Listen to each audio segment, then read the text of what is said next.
నటుడు ఎన్టీఆర్ పొలిటికల్ ఎంట్రీపై మరోసారి చర్చ జరుగుతోంది. తిరుపతిలో నందమూరి తారక రామారావు స్ఫూర్తితో సేవా యజ్ఞం నిర్వహిస్తామని రా ఎన్టీఆర్ పేరుతో కొంతమంది సోషల్ మీడియాలో ప్రచారం చేస్తున్నారు.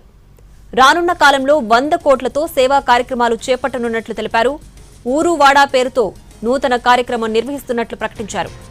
ఈ నెల 18న ప్రెస్ మీట్ నిర్వహిస్తామని తెలిపారు. తిరుపతి తాజ్ హోటల్ వేదికగా ఈ కార్యక్రమం ఉంటుందని స్పష్టం చేశారు. ఆ రోజు ఉదయం 10 గంటలకు సమావేశం ప్రారంభమవుతుందని వెల్లడించారు. ఇది కేవలం పేదలు, వెనుకబడిన వర్గాల కోసమేనని తెలిపారు.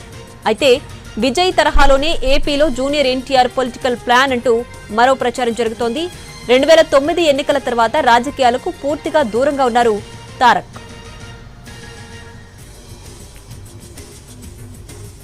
అయితే రా ఎన్టీఆర్ పేరుతో చేసిన ప్రకటనను తారక్ అభిమాన సంఘాలు ఖండించాయి. జూనియర్ ఎన్టీఆర్ ప్రస్తుతం సినిమాల్లో బిజీగా ఉన్నారని వెల్లడించాయి. ప్రస్తుతానికి పొలిటికల్ ఎంట్రీపై ఎలాంటి ఆలోచన లేదని స్పష్టం చేసింది ఎన్టీఆర్ టీం.